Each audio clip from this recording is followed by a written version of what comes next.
qu'est-ce que les Congolais doivent faire de plus que ce qu'ils font déjà? Les Congolais doivent se débarrasser des gens qui sont dans l'armée congolaise, qui ont été mixés en 2004-2005 par l'Union européenne, où on leur a demandé de mettre dans les FARDC, les forces armées congolaises, des gens qui venaient du Burundi, du Rwanda, etc., qui sont devenus du jour au lendemain des Banyamulenge. Ça, c'est une réalité.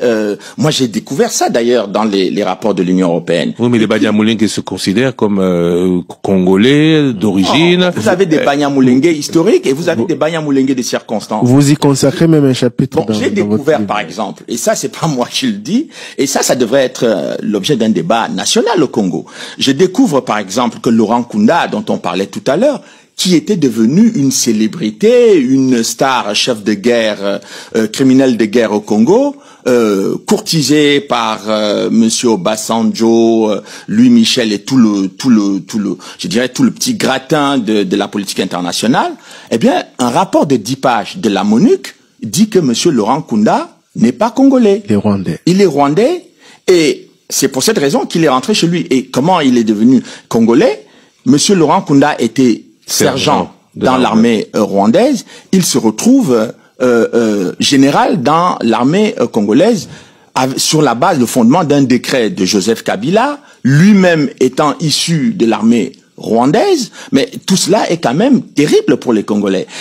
Et je découvre aussi que le monsieur Ado Ayelo, c'est lui qui dit à Joseph Kabila de déchoir Laurent Nkunda de son grade de général et de le poursuivre pour les crimes commis au Congo. Donc, aujourd'hui, l'armée congolaise n'a pas que les officiers qui ont été formés dans les grandes écoles militaires.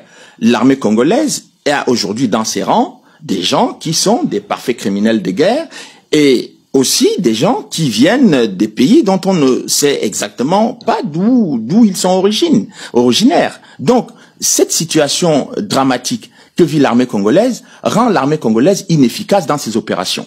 Parce que les gens qui ne sont pas, qui n'ont pas le Congo, qui ne portent pas le Congo au cœur, ne vont pas aller défendre les femmes congolaises qui sont violées, ne vont pas défendre les populations congolaises qui sont massacrées. Mais donc il faut aujourd'hui qu'on fasse le ménage pas seulement dans l'armée congolaise, mais dans tous les services de sécurité du Congo. Parce que c'est de ça dont il est question. Je sais que c'est un débat presque tabou au Congo, mais moi, je n'ai pas de conflit d'intérêt au Congo, donc je peux me permettre de le dire si ça peut aider les Congolais à ouvrir un débat sur cette question, qui est un débat quand même central parce qu'il s'agit d'une question de souveraineté nationale. Monsieur Onana, les guerres de Kagame et Banyamulenge à RDC, Ruberwa, Mutebusi, Nkunda, Batoire et M23, quel est selon vous le rôle que les Ruberwa, Mutebusi ont joué dans cette histoire? Mutebusi, c'est quand même...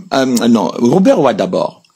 Les accords de Sun City ont fait de Monsieur Ruberwa vice-président de la République démocratique du Congo, chargé des questions de sécurité.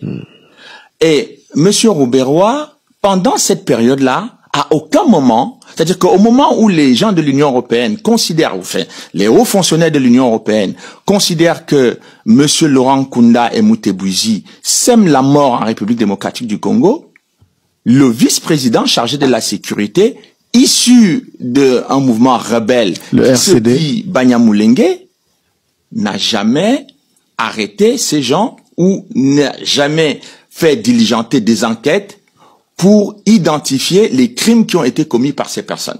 Mais donc, pour moi, c'est très... Est-ce qu'on peut le reprocher à Azarias Ruberwa alors que jusqu'aujourd'hui, personne ne l'a fait?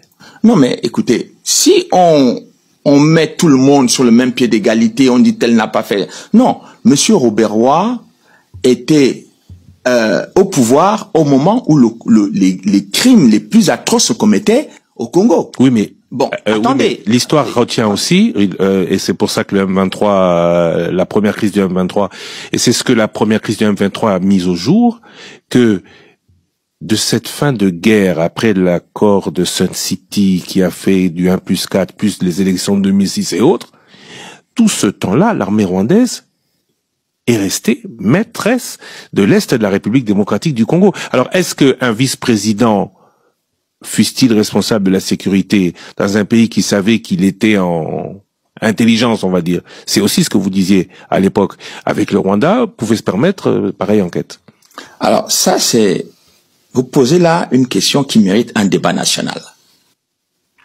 Comment le Rwanda peut agir sur le territoire congolais face à des gens qui se réclament être des Tutsis congolais sans que ces Tutsis congolais luttent pour mettre le Rwanda hors du territoire du Congo?